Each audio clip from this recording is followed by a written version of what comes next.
여러분 속에나 그 사람에게나 사람은 다를 바가 없어요. 정말 아무것도 아닌 종이 한 장 차이일 뿐입니다. 우리가 어떤 사람에 대해서 비난하고 그 사람에게 순종할 수 없다고 말할 때 우리의 얼굴도 그 사람하고 똑같아지는 거예요. 결국 이 사람이나 그 사람이나 똑같은 사람인 거죠. 여러분, 우리가 도대체 수준이 안 맞고 비인격적이고 욕심도 많고 그리고 정말 성격도 아주 안 좋고 자기중심적이고 아랫사람을 함부로 부리고 그런 사람과 다른 게 뭐가 있죠? 도대체 우리는 그 사람하고 뭐가 다른 거죠? 단 하나 다릅니다. 우리는 예수 그리스도가 우리 안에 계시다는 그거 하나 외에는 다른 게 없어요. 그 사람도 악하고 나도 악해요. 그 사람도 문제고 나도 문제예요. 그 사람도 이기적이고 나도 이기적이에요. 그 사람도 음란하고 나도 음란해요. 다른 게 있다면 그런 내 안에 예수 그리스도가 계신 거. 그거 하나가 그 사람과 다른 거라는. 그래서 우리는 사람을 볼 때 이제는 더 이상 전에처럼 보지 못하고 예수님의 마음으로 그 사람을 품고 예수님의 눈으로 그 사람을 보는 거예요. 예수님의 마음, 예수님의 눈이 뭐지요? 여러분, 우리 자신이 얼마나 더럽고 추하고 악합니까? 여러분이 지금까지 살아오셨기 때문에 여러분 자신을 계속 여러분이 보셨잖아요. 그런데 하나님은 그런 우리를, 지옥에 갈 수밖에 없는 우리를 하나님은 사랑하셨어요. 그리고 독생자를 주셨어요. 우리를 위해서 대신 십자가에 죽으셨어요. 그게 예수님의 마음이에요. 여러분, 우리가 너무 사랑스러워서 정말 하나님 뜻대로 다 잘하니까 우리는 정말 다른 사람에게 아주 이타적인 사람이니까 그러니까 하나님이 우리를 사랑하셔서 우리 위해서 죽으셨나요? 그랬다면 십자가가 필요도 없을 거예요. 지옥에 갈 수밖에 없는 자로서는 똑같아요. 그런데 우리를 하나님이 사랑하셔서 우리를 위해 대신 죽으시고 그리고 우리 안에 오셨어요. 그 예수님의 마음, 그 예수님의 마음으로 사람을 다시 한번 보시라니까. 우리가 어떤 사람을 대하든 이제부터는 예수님으로 대하는 거예요. 윗사람에게는 예수님께 하듯이 아랫사람에게는 예수님께서 하신 것처럼 거기서 우리의 모든 관계의 치유의 역사가 일어나게 되는 거예요. 예수님께서 하시는 거예요. 우리가 할 일은 예수님을 정말 계속 주목하는 것입니다. 골로새서 3장 22절에 주님을 두려워하면서 성실한 마음으로 하십시오. 여기 주님을 두려워하면서라고 말씀하셨는데 예수님이 내 안에 거하시는 것을 아는 사람이어야 주님을 두려워하게 됩니다. 우리식으로 표현하면 주님이 어렵다는 거예요. 주님이 나와 같이 계시니까. 그러니까 성질이 나도 성질 나는 대로 말을 못해요. 화가 나도 화를 못 내요. 예수님이 두려우니까. 내 안에 계시니까. 내가 하고 싶은 말이 목에까지 올라와도 일단 주님 앞에 걸러야 돼요. 주님, 이 말을 기뻐하실까? 이렇게 말하면 주님이 정말 좋아하실까? 그래서 모든 관계, 모든 말, 모든 행동이 달라지는 거예요. 비로소 주님이 우리 관계를 푸실 수가 있는 거예요. 내가 주님을 두려워하니까 주님이 깨어진 관계를 다 고쳐내실 수 있는 겁니다. 히브리서 12장 14절에 모든 사람과 더불어 화평함과 거룩함을 따르라. 이것이 없이는 아무도 주를 보지 못하리라. 모든 사람과 화평해요. 그러나 화평하기 위해서 아무렇게나 살자는 건 절대로 안 돼요. 거룩해야 해요. 거룩함도 지키고 화평함도 같이 지켜요. 예수님이 내 안에 거하시는 것을 아는 사람이 그래요. 이 사람이 주님을 보게 되는 사람이에요. 어느 전도사님이 교회를 떠나는 문제로 상담을 왔어요. 그 전도사님의 이야기를 들어보니까 그 목사님과 장로님들이 정말 횡포에 가까운 일을 하였더라고요. 전도사님이 그 교회에서 섬기기가 대단히 어려운 사정이더라고요. 근데 그 전도사님과 함께 도대체 하나님의 뜻을 찾으면서 성경을 같이 보았어요. 사무엘이 그 엘리 제사장 밑에서 홈리와 비느하스 그 제사장의 두 아들과 그 교회를 성전을 섬기던 때, 그리고 요셉이 보디발의 집에 종으로 팔려가서 억울하게 감옥에 가서 그렇게 지내던 그때의 일들, 다니엘이 세 친구와 함께 바벨론의 포로로 잡혀가서 그 느부갓네살 왕의 말할 수 없는 폭정 밑에서 거기서 지냈던 일들 같이 쭉 읽었어요. 그리고 그 전도사님 마음에 하나님이 답을 주셨어요. 하나님이 정하신 기간 동안 제가 다시 돌아가서 그 목사님과 장로님들을 잘 섬기겠습니다. 그리고 돌아가셨어요. 예수님께서 모든 것에 대한 분별과 판단을 주세요. 어느 여자 교수님이 교회를 나오게 됐는데 그분이 유학을 가서 박사학위를 얻고 그리고 한국 교수로 임용이 되어서 오셨습니다. 근데 어머님이 계셨어요. 어머님이 6.25 사변 때 남편을 잃고 혼자 지내면서 그 딸 뒷바라지를 다 했습니다. 떡 장사부터 안 해본 게 없을 정도로 열심히 일하면서 딸 뒷바라지를 했어요. 유학까지 잘 마치고 그리고 이제 교수가 되어 온 겁니다. 교수가 되어서 어머니 생신 때 어머니 소원이 있으면 하나 말씀하세요. 제가 어머니 그동안에는 저를 위해서 사셨는데 제가 이제는 어머니를 위해서 살겠습니다. 그랬더니 어머님이 하시는 이야기가 나하고 같이 교회 가주면 내가 다 소원이 없다 더 이상. 그러지요. 어머니 제가 어머니 다니는 교회 같이 가겠습니다. 그래서 이제 교회를 나오게 된 겁니다. 그런데 교회를 나와 보니까 세상에 교회 안에 싸움이 벌어지는 거예요. 이런 게 교회인 줄 생각도 못했어요. 얼마나 실망하고 화가 나는지. 난 더 이상 이런 교회 다닐 수 없어. 그리고 집으로 돌아왔는데 딸 얼굴 표정이 안 좋은 걸 알고 어머님이 물었어요. 무슨 일이 있었냐 교회에. 이 교회에서 일어난 일들을 다 이야기했습니다. 사람들의 말이 이렇고 저렇고 교회 안에 어떻게 교인들끼리 그렇게 싸울 수 있으며 난 다시는 교회 안 나가겠다고 그랬어요. 그때 그 어머님이 눈을 지그시 감고 이렇게 이야기를 했습니다. 나는 이날 평생 교회에 다녔어도 하나님 한 분 좋아서 다녔기 때문에 다른 사람들이 불평하는 소리 하나 듣지 못했는데 너는 어쩌다가 그렇게 교회 나온 지 얼마 안 되는데 불평하는 소리만 들었니? 이 말에 이 교수님의 마음에 충격이 왔어요. 자기는 박사학위까지 하고 그리고 교수입니다. 어머니는 사실 초등학교도 제대로 졸업을 못 하신 분이에요. 그런데 어머니의 마음이 어찌 그리 넓고 자기 마음은 어찌 그리 좁으냐 말이에요. 어머님이 수십 년 교회를 다니신 것이 그냥 다니신 것만 아니라는 걸 깨달았어요. 그러면서 생각했어요. 자기가 어릴 때부터 자라는 동안 어머님이 자기를 뒷바라지 하면서 그 힘들고 어려운 형편 속에서도 한 번 원망, 불평, 탄식 안 하시고 늘 감사하다, 하나님 감사하다 그렇게만 하셨던 어머니. 그게 그냥 되는 줄 알았어요. 그런데 실제로 자기가 겪어보니까 자기는 비교할 수 없는 좋은 형편인데도 모든 게 다 불평이고 원망이고 탄식인데 어찌 어머니는 감사만 하시나? 우리 어머님이 진짜 하나님을 만나셨구나. 그리고 정말 울고 회개하고 그가 믿음을 지키신 일을 이야기하셨어요. 여러분, 지금 우리가 사는 시대에는 노예가 없어요. 여기에 종인 사람 한 사람도 없습니다. 그런데도 성경은 종이 해야 할 일에 대해서 가르치고 있어요. 아니 성경이 뭐 노예 제도를 지금 찬성하는 겁니까? 절대 그렇지 않습니다. 노예 제도는 인간이 타락했기 때문에 나온 결과예요. 얼마 전까지도 사실 노예 제도가 있었어요. 그런데 그 노예 제도가 다 이제는 사라졌습니다. 그 과정에서 기독교가 가장 결정적인 역할을 했어요. 하나님이 노예 제도를 인정하셨기 때문에 종의 윤리를 말씀하신 게 아닙니다. 우리가 예수를 믿으면 성경은 우리가 예수님의 종이라고 말합니다. 저도 그렇고 여러분도 그래요. 여러분들이 저를 주의 종 그렇게 말씀을 하지만 여러분 그렇게 말하고 여러분은 도망가면 안 돼요.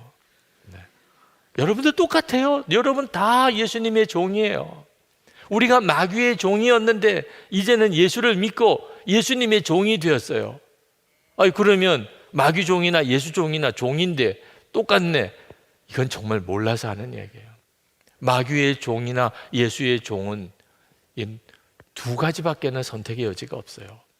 마귀 종 아니려면 예수님의 종이 돼야 되고, 예수님의 종이 되기 싫으면 마귀 종으로 살아야 돼요.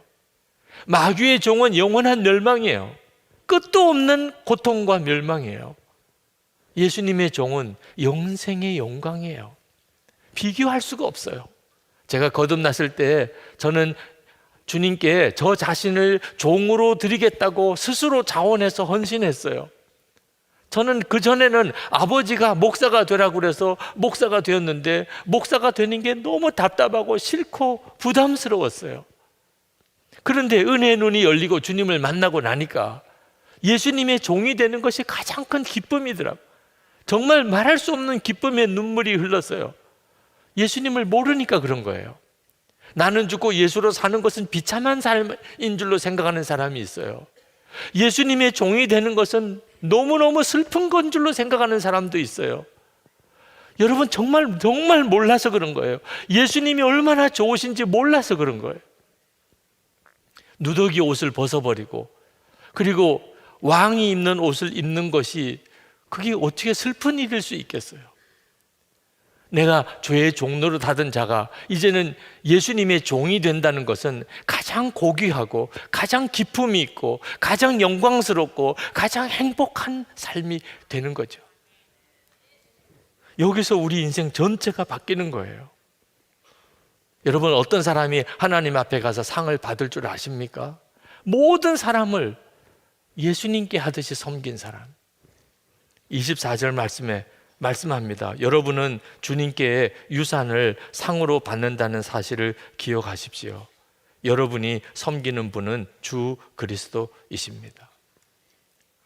오늘 이 시간에 여러분의 깨어진 관계가 치유되는 역사가 있기를 축복합니다. 하나님께 정직하게 올려드리세요. 하나님, 저 이 문제 때문에 너무 마음이 힘듭니다. 누구랑 사이가 안 좋습니다. 전 너무 많은 상처를 받았습니다. 그것 때문에 계속 정말 잠도 편안하게 못 잡니다. 하나님 앞에 올려놓으세요. 하나님이 주시는 답은 여러분 안에 계신 그리스도예요. 이제부터는 예수 그리스도로 그 사람을 대하라는 거예요. 여러분보다 위에 분이면 예수님께 하듯이 순종하고, 여러분보다 아랫사람이면 예수님께서 하신 것처럼 사랑하는, 우리가 할 수 있는 일은 그거밖에 없어요. 그 다음에는 주님이 다 뒤집어 놓으시고 바로 하시고 새롭게 하시고 충만하게 하십니다. 우리는 모든 깨어진 관계에 대한 답을 가지고 있어요. 우리 안에 오신 예수 그리스도. 그 예수 그리스도를 정말 믿고 사는 자가 새 사람을 믿고 사는 사람입니다. 오늘 이 시간 여러분 안에 우리 주님이 주시는 완전한 관계의 치유가 있기를 축복합니다. 여러분 기도하십시다. 주님, 내 삶에 깨어진 사랑과의 관계가 다 회복되고 치유되기 원합니다. 예수님 안에서 완전히 내 삶의 관계가 다 치유되고 회복되기를 원합니다. 주님, 저를 사용하소서. 그리고 주님만 이제 바라봅니다. 우리 다 같이 통성으로 기도하겠습니다. 저는 여러분들이 이제 이 기도 훈련을 통하여 하나님과의 추억이 많이 만들어지는 그런 신앙생활을 누리게 되시기를 바랍니다. 두 번째로요, 이제 기도 훈련하면서 계속 점검해야 되는 질문이 있습니다. 두 번째 질문이 뭐냐? 나는 이 기도를 통해서 하나님의 능력을 맛보고 있는가? 그럼 무협지 읽듯이 읽어갖고는 아무 소용이 없습니다. 하나님의 능력이에요. 하나님의 능력이 기록되어 있는 책이에요. 여러분, 사무엘상 1장 10절에요 한나가 마음이 괴로워서 여호와께 기도하고 통곡하며, 여기 여호와께 기도하고 할 때 기도하고가 히브리어로 팔랄이라는 단어인데요, 이 단어가 갖고 있는 뉘앙스는 뭐냐면, 이 단어는요 어려움을 해결하시는 하나님의 능력, 다시 말해서 기도하는 자의 편을 들어주시는 주인 되시는 하나님의 이 속성을 내포하고 있는 단어예요. 그러니까 우리가 기도할 때 항상 이 하나님의 능력을 기억해야 됩니다. 그래서 하나님께 기도하는 게 대부분 그 탄원 기도 아닙니까? 이루어 주시옵소서, 은혜 주시옵소서, 그렇게 기도가 이루어지는 거 아닙니까? 여러분 시편 50편 15절에 환난 날에 나를 부르라 내가 너를 건지리니, 저는요 환난 날에 나를 부르라 이거는요 하나님의 자신감이에요. 제가 목회하면서 괴로운 게 뭔지 아십니까? 전 이렇게 자신 있게 말하지 못할 때가 많습니다. 너무너무 어려운 문제를 가지고 저를 찾아와서 기도 부탁을 하는데 제가 해줄 게 없어요. 뭐 대부분 어려운 문제를 갖고 오신 분들에게는 그냥 한나 남편처럼 기도는 해드리지만요 참 무능하다는 걸 절실히 느껴요. 그래서 마음이 아픈 거 아닙니까? 그래서 저는 막 자신 있게 성도님들한테 환난 날에 나를 부르십시오, 내가 여러분을 건질 것입니다. 20년 동안 이런 얘기하는 거 한 번이라도 들어봤습니까? 큰일 날 소리를요. 안 그래도 지금 힘든 사람한테 괜히 쓸데없는 희망 고문해가지고 더 낙심하게 만들면 되느냐고요. 이게 인간이에요. 그러나 저는 시편 50편 15절 읽을 때마다 감동이 되는 거예요. 하나님의 자신감, 환난 날에 나를 부르라. 얼마나 자신이 넘쳤으면 이런 요청을 당당하게 하시겠냐고요. 오늘 한나를 한번 보세요. 1절의 한나는요 너무너무 낙심되고 우울하고 어둡고 그걸로 꽉 차 있었는데, 그가 하나님 앞에 기도하고 통곡하며 능력이 많으신 하나님, 어려움을 해결하시는 하나님의 능력, 그 팔날 그 기도로 하나님께 나갔더니 2절의 한나는요 완전히 딴 사람이에요. 2절 한번 보십시오. 2절 사무엘상 2장 1절 2절이 아니라 2장 1장에서의 한나는 너무너무 어둡고 우울하고 슬픈데 2장에서의 한나는요, 자 1절을 한번 보십시오. 한나가 기도하여 이르되 내 마음이 여호와로 말미암아 즐거워하며 내 뿔이 여호와로 말미암아 높아졌으며 내 입이 내 원수들을 향하여 크게 열렸으니, 왜 그렇습니까? 이는 내가 주의 구원으로 말미암아 기뻐함이니이다. 저는 이렇게 이거를 의역해서 읽어요. 왜 그렇게 한나가 변화가 일어났나? 왜 그렇게 한나 기쁨이 그렇게 엄청나게 샘솟았나? 이는 내가 주의 기도 응답을 받았기 때문이라 해요. 기도 응답을 받았기 때문이라는 겁니다. 여러분, 언제까지 그 일장에 갇혀 사시렵니까? 여러분, 언제까지 일장의 슬픔에 갇혀 사시려고 그러시느냐고요. 인간 누구를 찾아가서 그 문제가 해결되던가요? 여러분, 언제까지 일장에 갇혀서 우울하고 힘들고 슬프고, 한나가 말하잖아요. 난 슬픈 여자라고. 언제까지 그러시겠냐고요. 이거를 벗어나게 만드는 게 하나님의 능력, 팔날, 이게 기도라니까요. 그래서 2장의 톤이 확 바뀌잖아요. 너무너무 기쁨으로 가득 찬 한나, 내 마음이 여호와로 말미암아 즐거워하며 내 뿔이 여호와로 말미암아 높아졌으며 내 입이 내 원수들을 향하여 크게 열렸으니, 자신감 충만입니다. 흔히들요 고난은 변장하고 찾아온 축복이다, 저도 그런 말씀 많이 드렸지만 이거 반쪽짜리 진리예요. 고난이 어떻게 축복이냐고요. 대부분의 경우 고난은 축복 아니에요.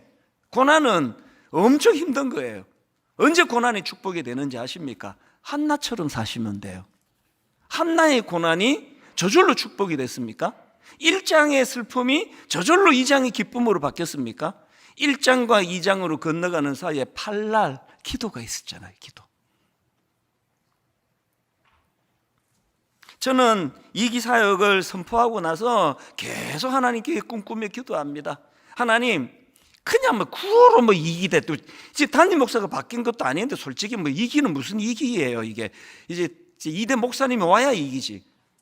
근데 저는 그거 13년 전에 안신년 갔다 와 놓고도 또 그때도 또 이기가 시작됐다 그랬어요.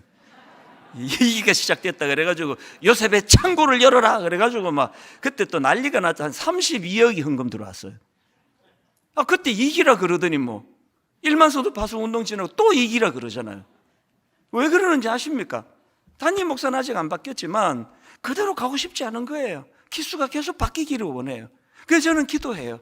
하나님, 이 기는 이 6가지로 기초가 단단해져서 한나처럼 기쁨이 회복되기를 원합니다. 그리고 저는 기도해요. 정말 하나님, 초대교회에서 일어났던 수많은 역사처럼 하나님이 교회 안에 성경에서 일어났던 하나님의 능력이 좀 일어나기를 원합니다. 개인이 변화가 일어나고 심령의 변화가 좀 일어나고 성숙이 나타나고 병이 좀 떠나가고 하나님이 교회 안에 이기 사역으로 모든 성도님들이 말씀 묵상과 기도 훈련에 전념하게 될 때에 그런 놀라운 하나님의 능력이 나타날 줄 믿습니다. 기도하시면서 이걸 사모하시는 거예요. 마지막 3번째로 질문 하나 더 있습니다. 기도하실 때마다 질문하셔야 됩니다. 이 기도를 통해 나는 내 삶의 시야가 넓어지고 있는가? 기도하는 사람은 시야가 넓어지는 사람입니다. 한나가 이렇게 기도하지 않습니까? 본문 10절을 보십시오. 한나가 마음이 괴로워서 여호와께 기도하고 통곡하며, 그 다음 11절, 서원하여 이르되 만군의 여호와여, 만일 주의 여종의 고통을 돌보시고 나를 기억하사 주의 여종을 잊지 아니하시고 주의 여종에게 아들을 주시면 내가 그의 평생의 그를 여호와께 드리고 삭도를 그의 머리에 대지 아니하겠나이다. 지금 한나가 이게 지금 아직 기도 응답도 되지 않은 상황에서 놀라운 약속을 해버려요. 아들 주시면 하나님께 바치겠다는 거예요. 하나님께 드리겠다는 거예요. 아까 제가 여러분 한나가 기도를 정의할 때 여호와 앞에 내 심정이 통하는 거라 그랬잖아요. 우리는요, 그거를 하나님이 내 아픔을 알아주는 차원에서의 심정으로밖에 생각을 못해요. 대부분의 자식들이 부모의 심정을 아는 데는 관심이 없고 내 심정을 부모가 알아주기를 바라는 데만 그치는 그런 똑같은 이치예요. 한나의 심정이 통하는 건 그런 일방통행의 심정이 아닙니다. 하나님은 한나의 슬픔, 한나의 심정을 통해 주시고 한나는 하나님의 심정을 통하는 거예요. 이게 기도입니다. 왜 이런 기도가 나올 수밖에 없었느냐? 여러분, 이 본문의 배경은요, 사사기 말기거든요. 사사기 다 아시죠? 타락의 극치, 영적인 무기력의 극치. 한나 남편 엘가나조차도 지금 그 한나의 슬픔을 만든 원인이 이 남편 때문 아닙니까? 제가 여러 번역 성경을 읽다 보니까 공동 번역에 보니까 이렇게 되어 있습니다. 남편 엘가나를 설명하는데 그는 2 아내를 거느리고 있었는데, 신앙의 명문 가문이라고 하는 집의 남편조차도 2 여인을 거느리고 있는 걸 아무렇지도 않게 생각하는 타락의 시대예요. 그래서 여러분이 사사기를 한마디로 요약해 놓은 거 이제 다 외우시죠? 그래서 사사기 시대를 딱 한마디로 사사기 21장 25절, 그때에 이스라엘에 왕이 없으므로 사람이 각기 자기의 소견에 옳은 대로 행하였더라.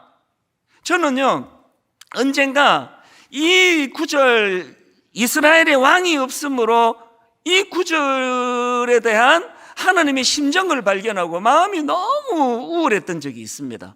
바로 이 구절에 관계되는 하나님의 심정이요, 사무엘상 8장 7절에 나옵니다. 여호와께서 사무엘에게 이르시되 백성이 너에게 한 말을 다 들으라. 이는 그들이 너를 버림이 아니요 나를 버려 자기들의 왕이 되지 못하게 함이니라. 하나님의 심정이 느껴지세요? 오늘 이 땅에서 벌어지고 있는 수많은 일들이 그게 성적으로 타락하고 동성애가 문제고 그런 것들 더 깊은 이면의 문제가 뭡니까? 왜 이런 일이 벌어지고 있느냐? 왕 대신 하나님을 쫓아내버렸기 때문이잖아요, 마음에서. 그래서 마음대로 사니까 이렇게 된 거 아닙니까? 이 하나님의 심정을 아세요? 한나가 기도가 뭐라고요? 기도는 하나님의 심정이 통하는 거래요.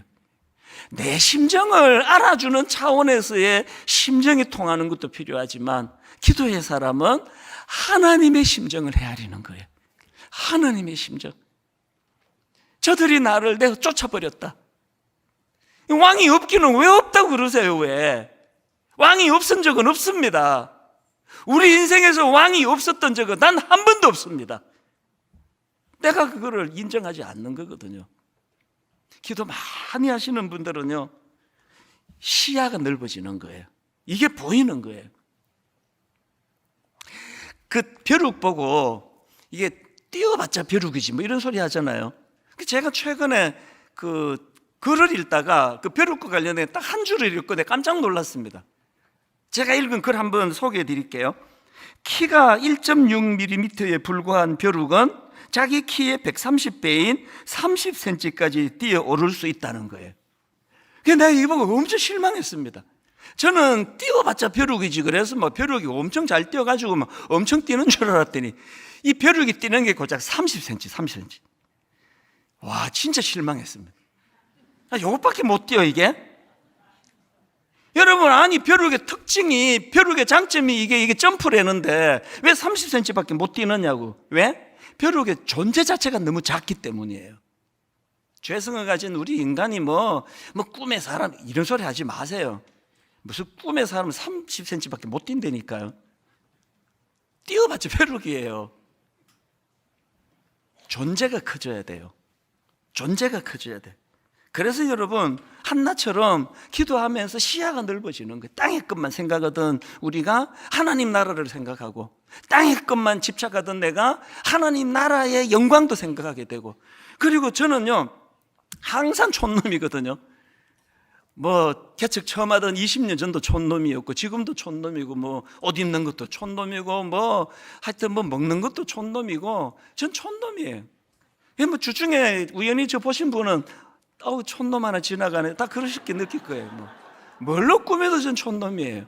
그리고 저는 뭐 그냥 뭐 스케일이 작아요. 뭐 간도 작고 막 급도 나고 뛰어봤자 벼룩이에요. 그런데 여러분, 기도만 하면은 그거를 뛰어넘는 엄청난 스케일을 하나님이 주시는 거예요. 다 보셨잖아요. 여러분, 그 예레미야 33장 3절이요. 너는 내게 부르짖어라, 기도해라. 내가 너에게 응답하겠고, 그 다음 보세요. 너가 알지 못하는 크고 은밀한 일을 내게 보이시리라. 이사야 43장 19절. 보라, 내가 새 일을 행하리니 이제 나타낼 것이라. 너희가 그것을 알지 못하겠느냐. 반드시 내가 광야의 길을 사막의 강을 내리니. 기도가 이 촌놈인 저를 엄청난 꿈의 사람으로 꿈 넘어 꿈을 갖게 만드는 놀라운 일들을 경험하고 있는 거예요. 다 보고 계시잖아요. 일만성도 파송운동 정말 힘들어 죽는 줄 알았는데요, 한 번도 이것 갖고 진짜 이거 번복해야 되겠다, 이거 취소다, 그렇게 말할 수 없었던 것은 이것을 출발하게 된 동기가 네 교회만 자꾸 커지는 게 옳으냐? 그 하나님의 심정을 알아서 한 일이기 때문이에요. 하나님의 심정을 헤아릴 때 크고 비밀한 일들을 행하시는 하나님을 꿈꾸게 되고, 기어이 저는 지금도 꿈꾸는 것 같아요. 이게 어떻게 가능했지? 1만 성도 파송 운동 이름 지어놓고도 이게 어떻게 가능하지? 하나님의 하심이에요. 기도입니다. 결론을요 제가 이렇게 맺기 원합니다. 이제 1만 성도 파송 운동이 잘 이루어지고 그때부터 이제 병도 아니에요. 제가 아프기 시작했다 그러잖아요. 주중에 기운도 없고 의욕도 안 생기고 하여튼 굉장히 힘들고 그런 시간을 보내던 그 즈음에 꿈에 어머니가 나타나셨어요. 그러니까 저는 뭐 꿈 거의 안 꾸는데요, 너무너무 생생하게 꿈에 어머니가 나타나셨는데, 꿈이니까요 우리 집 비밀번호도 모르시는데 벌써 현관에 와 계시네요. 그래서 깜짝 놀랐죠. 웬일이세요? 그랬더니 어머니가 너 보고 싶어서 왔지. 그러고 바로 꿈이 깼거든요. 그러고는 제가 잠을 이루지 못했어요. 그때가 한 1시 아마 한 3, 40분쯤 됐던 거예요. 내가 시계를 봤어요. 그러니까 이제 마음이 힘들죠. 책상에 앉아가지고 이제 미국의 형제들한테 내가 이런 꿈을 꿨는데 어머니 별일 없으시냐고. 별일 없으시죠, 당연히. 그렇게 이제 시간을 보냈는데요, 꿈에 어머니가 나타나셨는데 지금은 연세가 97세, 98세가 되시는데 80대 초반의 어머니예요. 그게 굉장히 제게 인상적이었습니다. 왜 80대 초반의 어머니가 나타나셨을까? 꿈은 그 사람 내면의 어떤 욕구를 반영하는 거잖아요. 80대 초반이요, 어머니와 깊이 있게 대화를 나눌 수 있던 그 마지막 연세였어요. 80대 초반에는 목회가 힘들 때 어머니한테 의논하고 어머니에게 지혜를 구하고 어머니가 답을 주시고 그러던 때예요. 지금은 세월이 너무 흘러 그게 안 되는 상황이거든요. 그게 저를 슬프게 했던 거예요. 그리고 며칠 뒤에 아이들을 다 모았어요. 우리 집 아이들을 모아놓고 제가 아이들에게 이런 이야기를 했습니다. 꿈 이야기도 그때 했는지 그 다음에 했는지 모르겠는데요, 아빠가 이제 니들이 다 20대 중후반이 되고 나니까 내 너희들한테 바라는 게 좀 있다. 최근에 아빠가 국제시장이라는 영화를 보고 나도 이해가 될 정도로 많이 울었거든. 아빠가 힘드나 봐. 이제 나도 너희들한테 이해받고 싶고 공감받고 싶고, 아, 우리 아빠가 힘드시구나, 위로받고 싶어. 그런 이야기를 애들에게 진지하게 했습니다. 여러분, 하나님이 저를 통해서 기초다지기 훈련에 말씀 묵상, 기도 훈련을 명하실 때 이 심정 아닐까요? 여러분, 이 심정 아닐까요? 한나를 향하신 하나님의 이 심정, 나를 쫓아내버리고 왕이 없다 그러네. 한나가 기도 응답해 주신다면 이 문제를 위해 쓰임받는 그런 종으로 하나님께 드리겠습니다. 자식들 키워보셨잖아요. 자식들 혼낼 일이 얼마나 많아요. 어렸을 때 자식들 때려보셨어요? 맞아보셨어요? 네. 요즘 젊은 사람들 자식들 잘 안 때리죠. 자식들 때리는데 좋아할 수 있는 부모가 누가 있겠습니까? 근데 부모가 자식을 때릴 때는 그냥 때리지 않습니다. 경고하죠. 너 말 안 들으면 너 맞는다. 저희 집안에서 표현은 너 인격적으로 얘기할 때 들어. 그리고 저희 아버님이 그 단계를 넘어가면 비인격적으로 대우를 하셨거든요. 그러니까 인격적으로 얘기할 때 안 돼서 이제 매를 맞는 순간인데, 이제 우리 형제자매들이 많잖아요. 매 맞는데 거기서 형과 동생, 누나 혹은 누가 이렇게 얘기하는 거죠. 아빠, 쟤는 맞아야 돼요. 아빠가 그렇게 말씀하셨잖아요. 그러면 아빠 마음이 기쁠까요? 아, 이게 틀린 얘기는 아닌데 굉장히 기분도 나쁘고 마음이 편치를 않는 거예요. 그런데 우리 형제자매가 우리 맞을 때 아빠 그러지 마세요, 한 번만 용서해 주세요. 그러면 내가 분명히 얘기했잖아요. 약속은 지켜야지. 그러니까 안 돼. 근데 한 번만 용서해. 안 됐는데 하면서 매를 놓지 않겠어. 왜? 그게 부모의 마음이니까. 부모는 자식을 때리고 싶은 것이 아니라, 징계하고 싶은 것이 아니라, 그것을 어쩔 수 없이 해야 되는 징계 가운데서 누군가 기도하며 말릴 때 하나님이 그거 기쁘게 받아주시지 않겠어요? 그러니까 하나님의 뜻을 돌이키셨다. 이게 얼마나 위대한 일인가.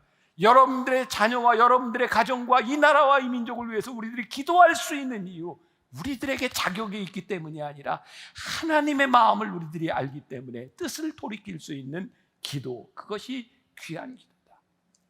그러니까 우리가 중보기도 이야기를 할 때 아론과 훌에 대한 이야기를 합니다. 자, 출애굽기 17장에 이스라엘 백성들이 출애굽하는 과정에서 아멜렉과 전쟁을 하게 됩니다. 그 이야기 8절부터 15절까지 말씀인데요, 우리 한 절씩 교독해 보겠습니다. 제가 먼저 교독할 때 이 상황을 머릿속에 그리면서 한번 교독합니다. 그때 아멜렉이 와서 이스라엘과 르비딤에서 싸우니라.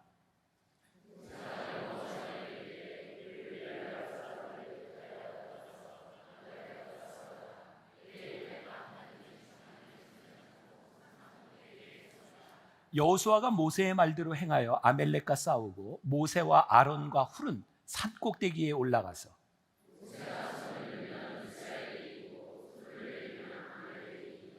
모세의 팔이 피곤하매 그들이 돌을 가져다가 모세의 아래에 놓아 그가 그 위에 앉게 하고 아론과 훌이 한 사람은 이쪽에서 한 사람은 저쪽에서 모세의 손을 붙들어 올렸더니 그 손이 해가 지도록 내려오지 아니한지라.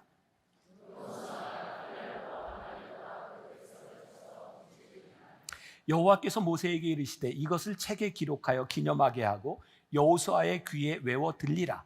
내가 아멜렉을 없이하여 천하에서 기억도 못하게 하리라.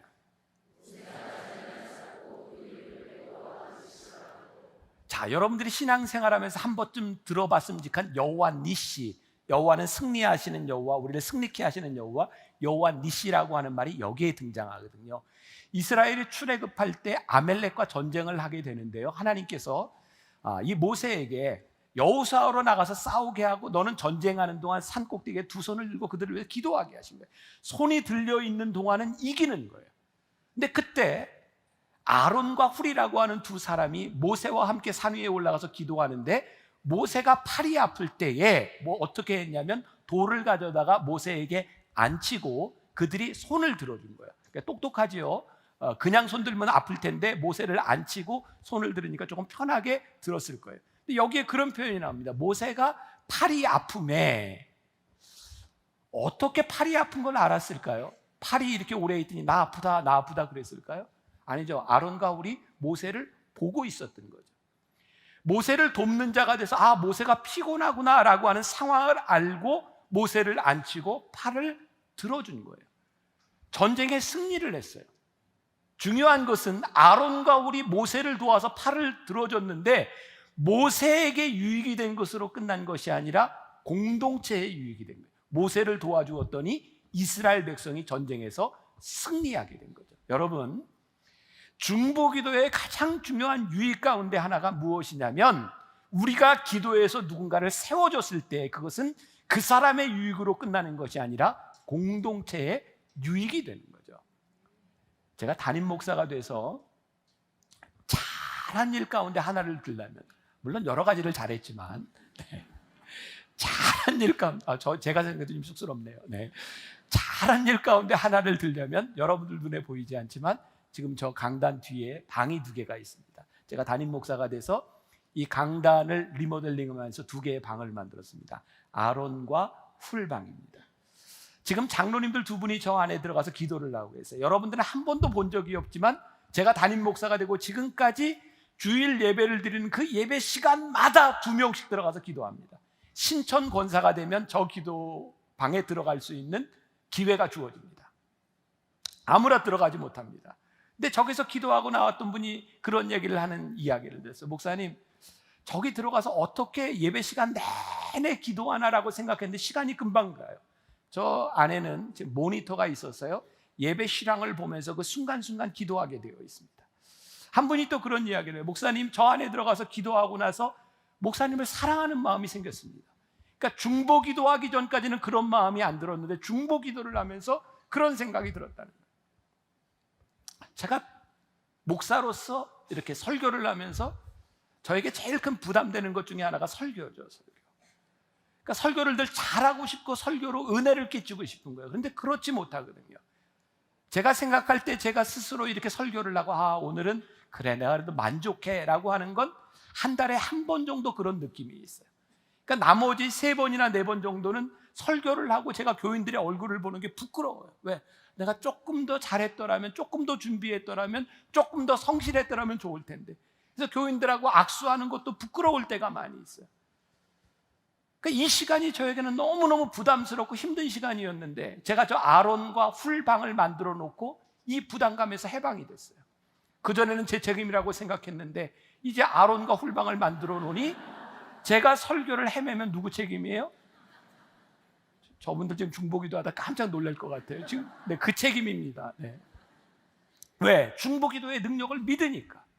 중보기도가 나에게 얼마나 큰 능력이 됨을 내가 믿고 있으니까 그것이 귀한 것을 아는 거예요.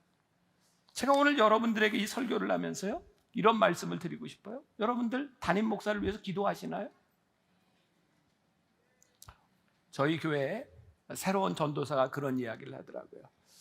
예배 시간에 이렇게 앉아서 이렇게 기도하다가 정말 교인들이 저를 위해 뜨겁게 기도하는 소리를 들으면서 많이 울었대요. 교인들이 이렇게 담임 목사를 위해서 기도하고 있구나. 자, 여러분들 오해하지 말고 잘 들으세요. 제가 왜 담임 목사를 위해서 기도하라고 이야기를 하고 우리 교회에는 중보기도 팀들이 왜 담임 목사를 위해서 기도하는 방이 있고 기도하는 시간이 있는가? 저는 여러분들이 만나교회라고 하는 이 공동체에서 생활을 하는 동안 저를 위해 기도하는 것은 저를 위해서 기도하는 것일 뿐만 아니라 여러분들을 위해서 기도하는 거라고 생각하거든요. 왜? 적어도 여러분들이 만나교회 공동체에서 담임 목사님 저와 함께 신앙생활을 하는데 저 하나가 잘못되면 그 모든 것들이 여러분들에게 해를 끼치게 되어 있기 때문에 제가 잘못되지 않도록 여러분들이 기도로 붙잡아 주는 것은 우리 공동체의 유익이 되는 일이거든요. 그런데 여러분들 오해하지 마시고요. 만일 제가 하나님 앞에서 잘못됐는데 여러분들이 저를 위해서 무조건 기도하라, 만나 교회가 하나님 앞에서 잘못되게 가고 있는데 여러분들이 무조건 기도해라, 이런 이야기를 여러분들에게 하는 게 아니거든요. 여러분, 제가 새가족들과 함께 이렇게 애찬하면서 늘 하는 이야기, 묻는 이야기죠. 어떻게 교회에 오시게 되었습니까? 되게 세 부류예요. 하나는 이사 와서 가까운 교회를 찾다고 왔습니다. 또 한 부류는 어떤 프로그램, 교회, 학교 이런 것들이 좋아서 왔습니다. 세 번째, 제일 많은 그룹들 중에 하나죠. 만나교회 오게 된 이유는 저 때문에 왔다는 분들이 많이 있습니다. 저 스스로 이렇게 얘기하는 게 좀 쑥스럽기는 하지만 근데 그분들이 지금은 뭐 저에게 별로 그게 와닿는 이야기가 아닌데, 제가 40대 초반 이렇게 만나교회 목회를 할 때 목사님 설교가 신선합니다. 지금은 그런 얘기하기가 좀 그렇죠, 외모가. 근데 그런 얘기를 들으면 저는 기쁜 게 아니었어요. 마음에 큰 짐을 얻는 것 같았어요. 저 사람들은 신선도가 떠나면 다른 신선한 것을 향해 찾아갈 수도 있겠구나. 왜? 저 스스로 제 능력을 알잖아요. 신선한 게 얼마나 가겠습니까? 사람의 능력이 얼마나 가겠습니까? 그러니까 사람들이 교회를 찾아 떠난다라고 하는 것들이요, 저에게 굉장히 두려운 거죠. 여길 왔으니 또 다른 데 갈 수도 있는 거고. 여러분들 가정의 일원으로 살아가면서 여러분들은 가정에 아무 문제가 없기 때문에, 가족이 늘 마음에 들기 때문에 가정에서 살아갑니까? 그렇지 않잖아요. 여러분들이 이 나라의 대한민국 국민으로 살아가는 것이 우리나라가 진짜 마음에 들고 위정자들이 다 마음에 들고 그래서 국민으로 살아갑니까? 아니죠. 우리가 조국 대한민국에서 태어났기 때문에 우리들이 살아가는 거죠. 우리들이 가정의 일원이기 때문에 가정에 마음에 들지 않는 사람, 죄를 짓는 사람을 위해서 우리들이 기도하고 중보하는 거죠. 이 나라와 이 민족이 나에게 모든 것을 다 해주기 때문이 아니라 하나님이 나로 하여금 이 나라와 이 민족에 태어나게 하셨으므로 이 나라의 위정자가 내 마음에 들 때도 있고 안 들 때도 있지만 이 나라와 이 민족을 위해서, 위정자를 위해서 기도하는 거죠. 여러분들이 만나교회 신앙생활을 하면서 여러분들이 담임 목사가 마음에 들고 마음에 들지 않고가 아니라 이 공동체가 바로 세워지기 위해서 여러분들이 기도하는 거죠. 그런데 만일 제가 하나님 마음에 들지 않은 잘못된 일을 한다면 여러분들이 여기에서부터 떠나가야 해요. 왜? 잘못된 걸 아는데 어떻게 여러분들이 여기에 있겠어요? 만다교회가 하나님 앞에 올바로 서지 않아서 잘못된 일을 한다면 여러분들이 떠나가야 되죠. 어떤 분이 미국 목사님이 유튜브에 그런 설교를 올렸어요. 제가 굉장히 강력하게 들었어요. 9.11 이후에 그 쓰러지는 모습들을 바라보면서 미국에 있는 교인들에게 얘기합니다. 여러분, 교회로부터 도망하십시오. 왠지 아세요? 잘못된 교회, 믿음을 잃어버린 교회로부터 빨리 도망하십시오. Run away, run away 하면서 목이 터지게 외치는 걸 들었어요. 만일 교회가 하나님의 뜻에 잘못되었다면 여러분들이 도망가고 떠나가야 되지만, 내 마음에 들지 않는 이유로 여러분들이 떠나가거나 내 마음에 들지 않는 이유로 누군가를 비난하는 것이 아니라 누군가를 위하여 중보하며 우리들이 살아가기 시작할 때 공동체가 건강하게 세워지게 돼요.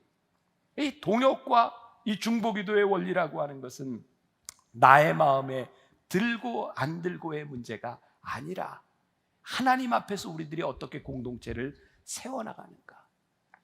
좋을 때 좋은 관계를 맺는 것은 그렇게 어렵지 않습니다. 힘들 때 좋은 관계를 맺어가는 것은 쉽지 않습니다. 하나님께서 우리 공동체를 위해서 이루어 가시는 그 일이 무엇인지를 바라보는 거죠. 시간이 많이 지나갔는데 한 가지 더 얘기를 더 할게요. 여러분, 혹시 개미와 배짱이 이야기를 아시나요? 너무 쉬운 이야기? 개미는 여름 내내 열심히 일을 해서 겨울에 먹을 걸 충분히 비축해 놓고 먹고, 근데 배짱이는 여름 내내 노래만 하다가 겨울에 굶어 죽게 되는, 그래서 비참한 거지가 되는 그런 거 여러분 다 아시죠? 이게 옛날 버전이고요. 새로운 버전을 아시나요? 개미와 배짱이 이야기? 네. 개미가요, 여름에 열심히 일할 수 있었던 이유는 배짱이가 일하는데 계속 지치지 않던 노래를 불러줬기 때문에, 개미가 열심히 일할 수 있었기 때문에 겨울이 되어 먹을 게 없을 때 개미는 배짱이를 돌봐줘야 된다. 이게 요즘 나오는 개미와 배짱이의 이야기입니다. 여러분, 그런 생각 해보세요. 우리는요, 누군가를 위해 기도한다고 하는 것이 어떤 차원이 그 사람을 자꾸 위한다고 생각하는데, 여러분들 삶에 누군가를 위해 기도할 제목이 생겼을 때 사실은 여러분 기도하면서 여러분들의 영성이 깊어진다는 것을 모르십니까? 그 사람 때문에 내가 성장해 가고 있는 거예요. 굉장히 놀라운 일이죠. 여러분들을 정말 힘들게 하고 여러분들에게 경제적인 손해를 끼친 그 사람을 위하여 여러분들이 때때로 막 나도 모르게 욕이 나오고 저주가 나올 때 저런 망해버려라, 저런 놈이 잘 되면 안 되지. 근데 여러분들에게 돈을 꿔하고 갚지 못하는 사람이 망하면 여러분 절대 돈 받지 못합니다. 그 사람이 빨리 회복해야 돈 받을 수 있어요. 결국 생각해 보니까 이 세상의 공동체라고 하는 것은요, 우리보다 약하고 우리들이 힘들고 연약한 사람을 위하여 우리들이 기도하며 우리의 영성이 자라고 우리의 공동체가 세워져 나가는 거예요. 중보기도는 우리의 신앙에서 너무너무 중요해요. 제가 여러분들에게 그런 요청을 좀 드리고 싶어요. 여러분들의 삶에서, 그리고 저의 목회 가운데서 여러분들이 함께 이 교회 공동체를 여러분들이 이끌어가면서 여러분들이 하나님 앞에 여러분들의 삶을 조율할 수 있는 생활의 패턴, 아까 이야기한 것처럼 우리 한번 일주일에 하루 정도라도 우리가 나와서 한번 기도하며 시작해보면 어떨까? 그 생활의 패턴을 한번 만들어 가보면 어떨까? 어느 날 여러분들이 저와 이렇게 주일날 새벽 기도 시간에 만나게 될지 모르지만 여러분들이 한번 그렇게 신앙의 패턴을 만들어 가면 어떨까? 또 우리 교회 안에 많은 중보기도 프로그램들이 있거든요. 여기 이제 아론과 훌방은 혹시 여러분들이 신청해서 들어갈 수 있는 경우도 있어요. 또 기도 2435를 통해서 여러분들 릴레이 기도도, 그리고 나라와 민족과 담임 목사를 위해 기도하는 한 달에 하루 한 끼를 금식하며 여러분들 뒤에 8개의 기도방이 있고요. 저희들 어머니 기도실이 있고 또 부르짖어 기도하는 방이 있고 여러 기도실들이 있다고요. 여러분들이 적어도 여러분들의 인생에서 한 번쯤, 아니 여러분들의 삶에서 정기적으로 이런 중보 기도에 여러분들이 참여하며 여러분들이 신앙의 지경을 좀 넓혀가는 일들, 우리 공동체의 유익을 경험할 수 있는 여러분들이 될 수 있지 않을까요? 자, 이제 오늘부터 집에 가면 저를 위해 기도해야 될까요? 말아야 될까요? 하시라고. 여러분들 공동체를 위해서 기도해야 될까요? 말아야 될까요? 해야 되죠. 우리의 영성이 깊어지는 그 놀라운 경험들이 이 중보 기도를 통해서 여러분들에게 만들어질 수 있기를 주님의 이름으로 간절히 축원합니다. 우리 누군가 널 위하여 기도하네. 우리 함께 찬양할까요?